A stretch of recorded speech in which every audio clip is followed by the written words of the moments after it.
Assalamualaikum, salam sejahtera untuk kita semua. Saudara-saudara, bagaimana kabarnya hari ini? Alhamdulillah, semoga semuanya baik-baik saja, sehat, tanpa ada penyakit yang mau datang.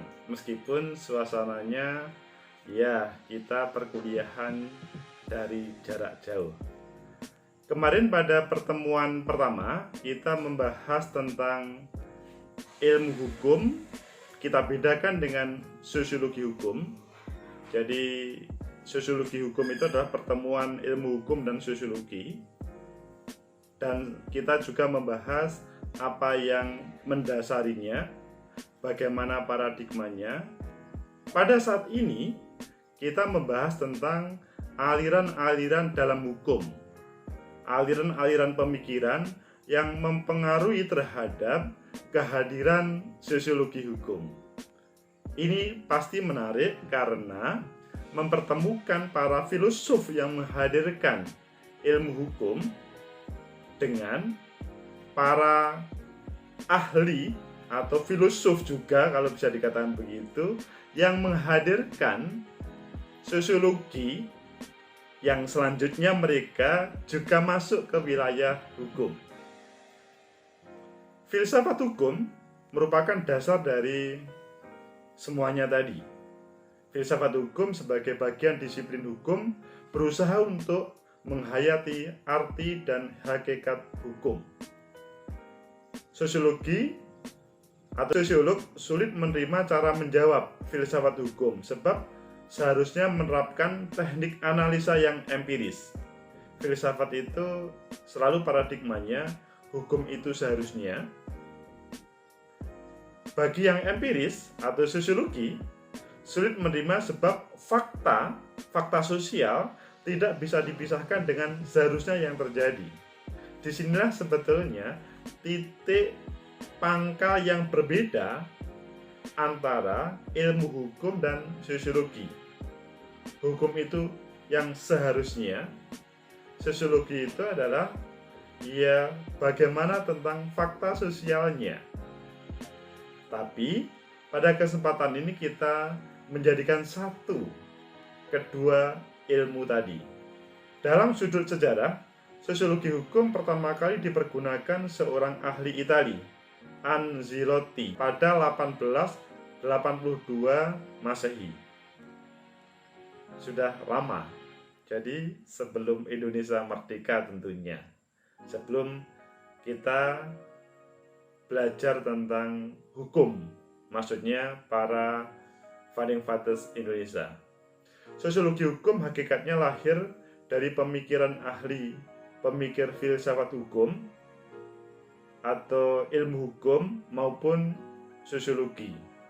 Jadi benar yang kita sampaikan pada awal tadi, sosiologi hukum itu lahir dari pemikiran para orang-orang hebat itu yang ada fokus terhadap ilmu hukum ataupun yang fokus pada sosiologi.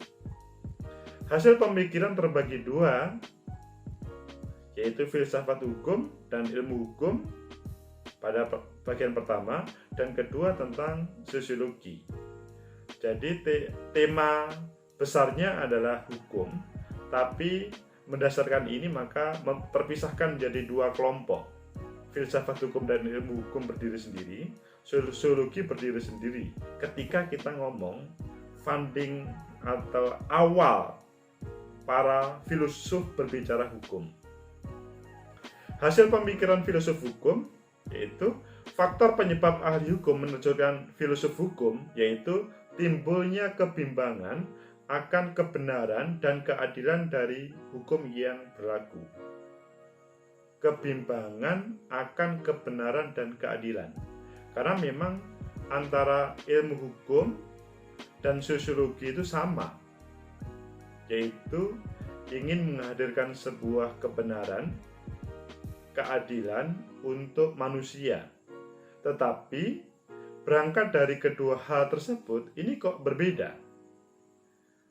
Ini karena sering peraturan atau peraturan kepercayaan agama dan hukum itu tidak sesuai dengan yang timbul.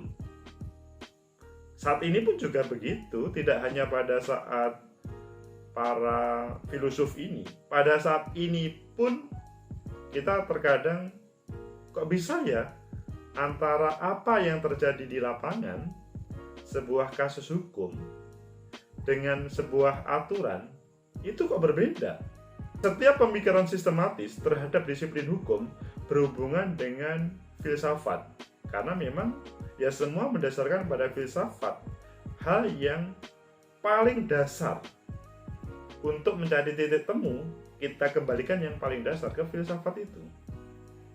Selanjutnya baru kita ngomong terhadap aliran-aliran hukum sebelum kita berbicara detail pada sosiologi atau aliran atau madhab atau pemikiran sosiologi gitu aja, pemikir sosiolog. Pertama, madhab formalistis. Ini filosof hukum sebagai kaum positif menyatakan hukum dan moral merupakan dua bidang terpisah serta harus dipisahkan. Hukum, moral. Coba kita renungkan. Hukum dan moral. Iya, sampai saat ini pun, mulai dahulu sampai saat ini, itu berbeda. Karena patokannya adalah hukum berpatokan pada aturan yang rigid, moral patokan pada ya moral kita. Madhab formalistis kita pahami yang pertama. Pasti nanti ada yang berbeda dengan madhab formalistis ini. Salah satunya adalah cabang analytical jurisprudensi, tokohnya Jane Austen pada 1790 sampai 1859. Ahli filsafat hukum, pemikirannya adalah hukum adalah perintah dari mereka yang mengatur makhluk berpikir. Jadi ada sesuatu yang di atas mengatur, memerintah dalam hal atau dalam label hukum itu. Hukum dipisahkan dari keadilan dalam arti kesebandingan. Ia didasarkan pada kekuasaan dan penguasa, bukan baik dan buruk. Pada formalistis ini memang yang ditekankan adalah kekuasaan, penguasa. Jadi semuanya tergantung pada kekuasaan atau penguasa. Salah benar itu tergantung pada kekuasaan, bukan baik dan buruk. Jadi baik dan buruk itu ukurannya adalah norma tadi atau moral, tetapi kalau berbicara kebenaran tergantung penguasa. Meskipun apakah ada? Ya pasti adalah, meskipun tidak semuanya. Pada titik-titik tertentu itu akan muncul. Dulu para filosof sampai sekarang pun masih ada. Austen memecah menjadi dua. Hukum dibuat Tuhan, hukum dibuat manusia. Ini yang dikatakan pada tadi, mengatur perintah dari mereka yang mengatur makhluk berpikir. Jadi ada hukum yang dibuat oleh Tuhan, hukum agama tentunya. Hukum yang dibuat manusia ya yang dijalankan dalam sebuah negara, dalam sebuah kekuasaan oleh penguasa. Hukum sebenarnya dibuat oleh penguasa itu ada 4 hal isinya. Pertama, perintah, sanksi, kewajiban, dan kedaulatan. 4 hal ini pada madhab formalistis itu yang menjadi utama. Meskipun juga ini menjadi yang berhubungan dengan madhab lainnya, tetapi yang formalistis lebih menekankan. Hukum tidak sebenarnya, maksudnya dalam hal perkumpulan dan lain-lain, sangat mungkin itu berlaku yang berbeda. Jadi antara misalkan kekuasaan satu dengan lain itu berbeda. Itu tentang madhab formalistis yang menjadi madhab pertama di dalam aliran hukum, aliran pemikiran hukum. Yang kedua adalah madhab sejarah dan kebudayaan. Ini berkebalikan dengan formalistis, berbeda. Ini hukum hanya dapat dimengerti dengan menelaah kerangka sejarah dan kebudayaan di mata hukum. Tokohnya Friedrich Karl von Savigny berpendapat hukum perwujudan dari kesadaran masyarakat. Hukum perwujudan dari kesadaran masyarakat. Kalau masyarakat sudah sadar, ya sudah. Tidak harus penguasa itu bermain-main di dalamnya. Yang dibutuhkan di sini adalah kesadaran, bukan permainan dari penguasa. Hukum berasal dari adat istiadat dan kepercayaan, bukan dari pembentuk atau pembuat undang-undang. Seorang Jerman, maksudnya Friedrich tadi, seorang Jerman pernah menentukan kodifikasi hukum di Jerman. Dia pernah menentang apa yang berjalan di Jerman. Jadi juga di Indonesia pun juga ada yang selanjutnya dalam perjalanannya mengkritik terhadap hukum-hukum formal yang ada, karena dia memang ingin menampilkan mazhab sejarah dan kebudayaan. Kalau pada kesempatan membahas ilmu hukum, maka kita mengenal hukum adat yang di situ sedikit banyak berbeda dengan hukum formalistis tadi. Meskipun sekali lagi ini kita membahas secara umum. Yang ketiga, aliran utilitarianisme. Ini adalah tokohnya Jeremy Bentham pada 1748-1832 Masehi. Seorang filsuf hukum menekankan pada apa yang harus dilakukan oleh sistem hukum. Teorinya, manusia bertindak untuk memperbanyak kebahagiaan dan mengurangi penderitaan. Asik ya? Memperbanyak kebahagiaan dan mengurangi penderitaan. Saya pikir ini sebuah tujuan manusia semuanya. Apakah mereka bermadzhab formalistis atau sejarah, saya pikir ini pasti setuju. Memperbanyak kebahagiaan dan mengurangi penderitaan. Ukuran baik buruk tergantung dapat mendatangkan kebahagiaan atau tidak.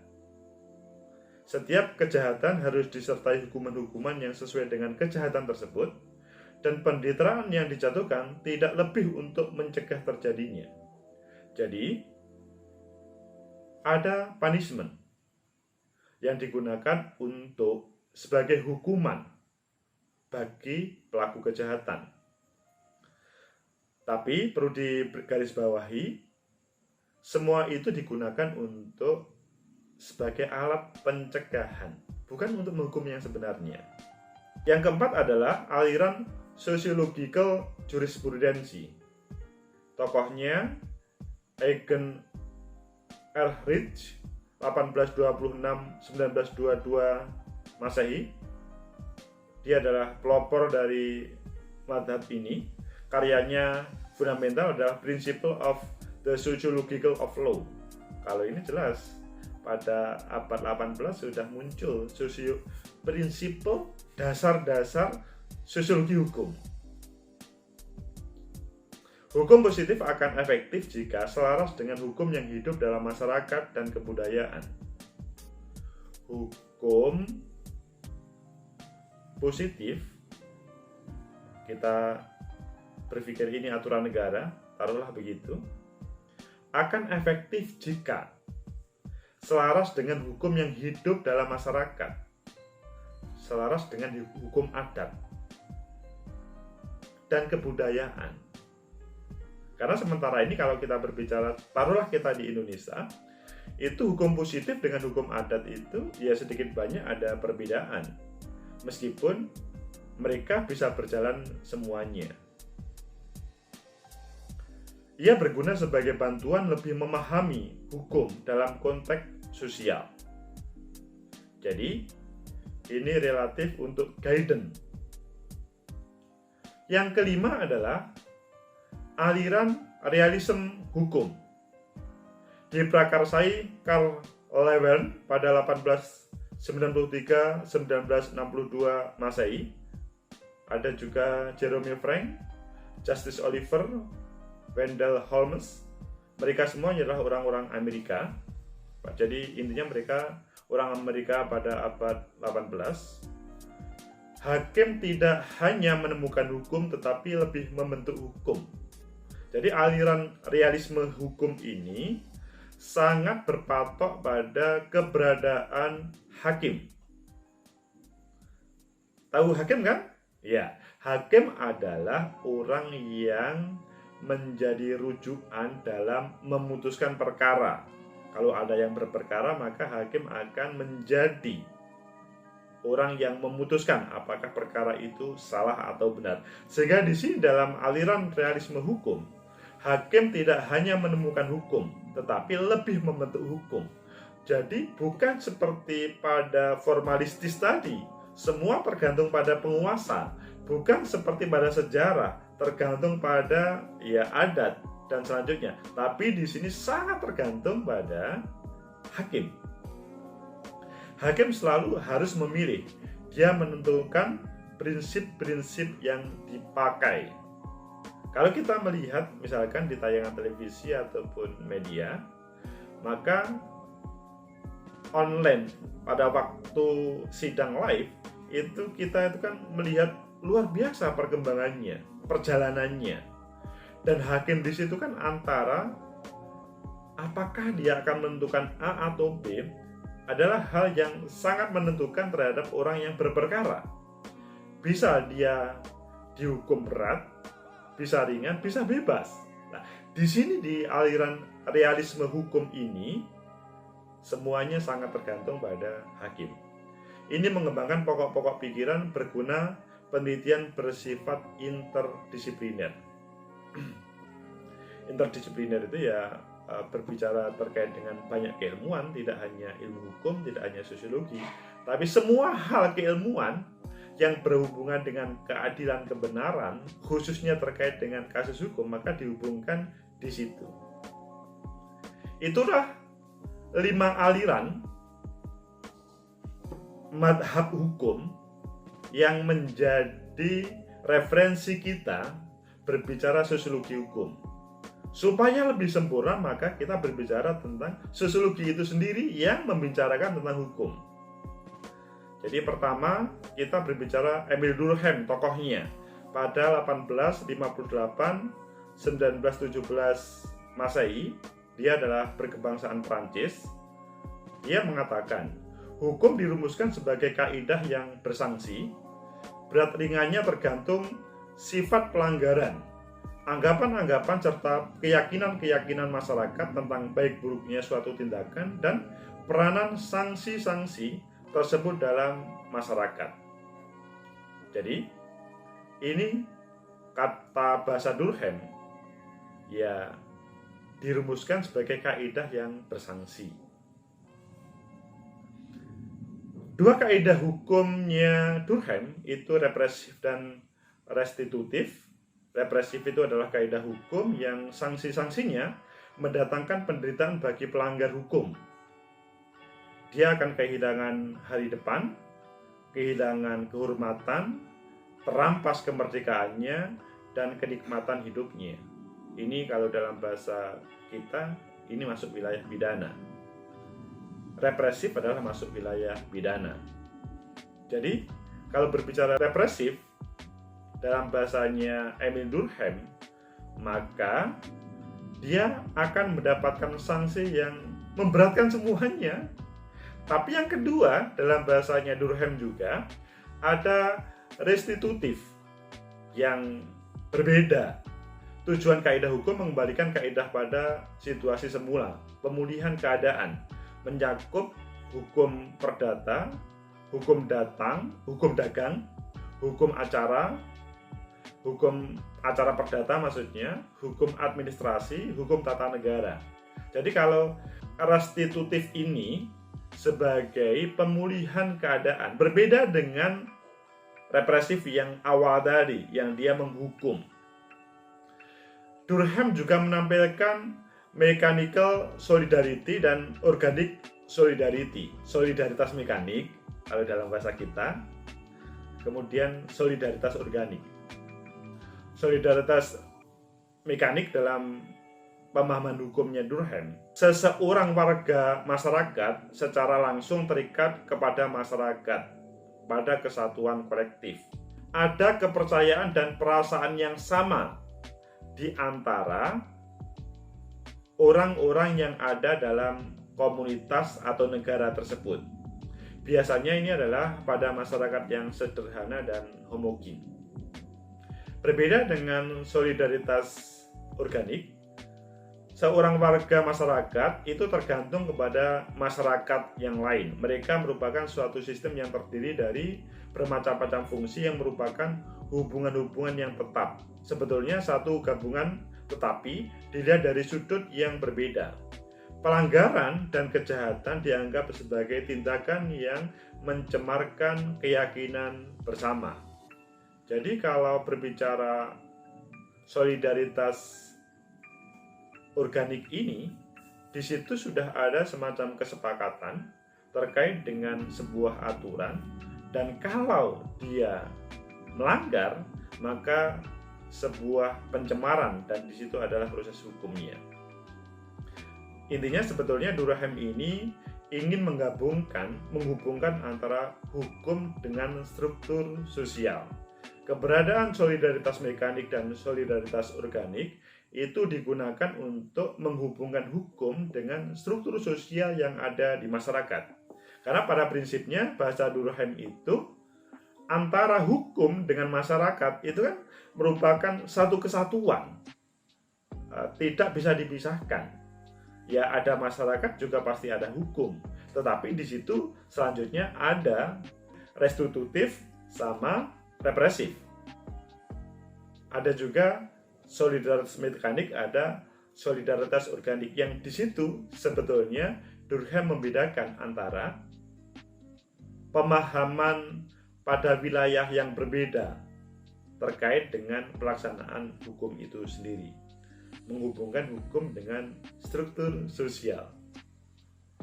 Berbeda dengan 5 aliran hukum atau madhab tadi, yang mereka relatif belum mengarah ke seperti pemikirannya Durkheim.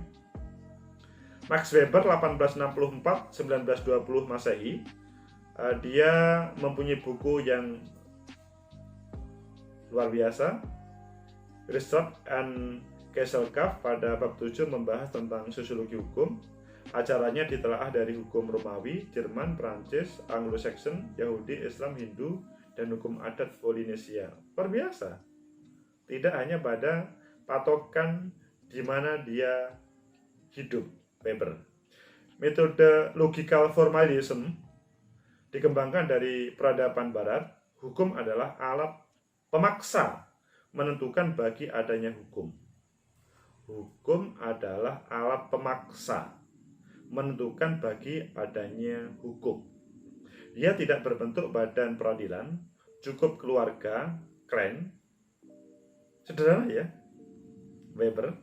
Konvensi meliputi kewajiban-kewajiban tanpa alat pemaksa.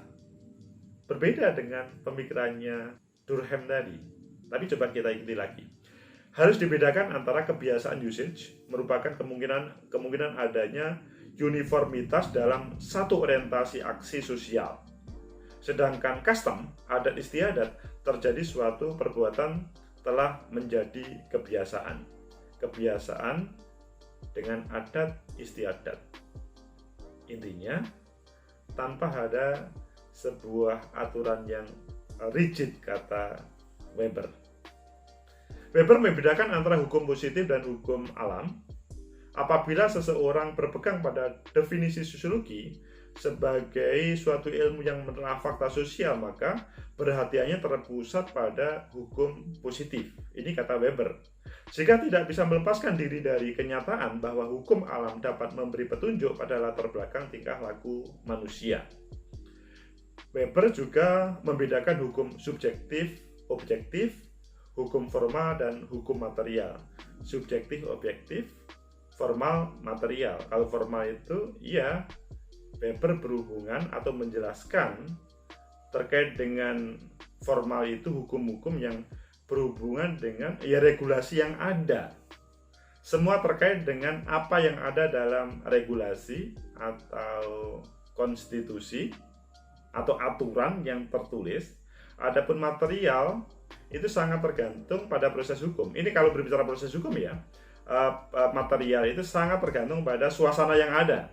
Misalkan kebijakan-kebijakan politik, dunia pendidikan, dunia perekonomian itu juga bisa mempengaruhi terkait dengan sebuah proses hukum. Itu kata Weber. Jadi saudara-saudara, dari awal sampai akhir tadi kita sudah bisa memahami bahwa aliran-aliran madhab-madhab hukum itu ada 5 yang kita bahas pada saat ini dan menjadi hal yang domain terkait dengan pembahasan perkembangan ilmu hukum, yang hal itu berpengaruh terhadap sosiologi hukum. Sehingga sebelum kita membahas teknis pada tadi, kita membahas atau menampilkan bagaimana Durkheim dan Weber menampilkan karya-karyanya, sehingga berbicara hukum itu ya bisa kita pahami. Durkheim sama Weber sangat berbeda. Durkheim pengen hal yang rigid, Weber cukup yang sederhana, meskipun dalam perjalanan selanjutnya pembahasannya dia juga menampilkan subjektif, objektif, formal dan material, sehingga ini secara tidak langsung juga menampilkan atau membahas apa yang disampaikan oleh Durkheim. Semoga ada manfaat, semoga menjadi hasanah yang baik untuk menambah keilmuan kita tentang sosiologi hukum, dan kita akan membahas lagi pada pertemuan ketiga besok, minggu depan, dengan tema yang tidak kalah menarik. Prinsip tentang definisi ilmu hukum, sosiologi hukum sudah kita bahas, paradigmanya juga pada minggu kemarin. Tadi kita membahas tentang aliran-aliran hukum yang mempengaruhi terhadap hadirnya sosiologi hukum. Sekali lagi semoga ada manfaat.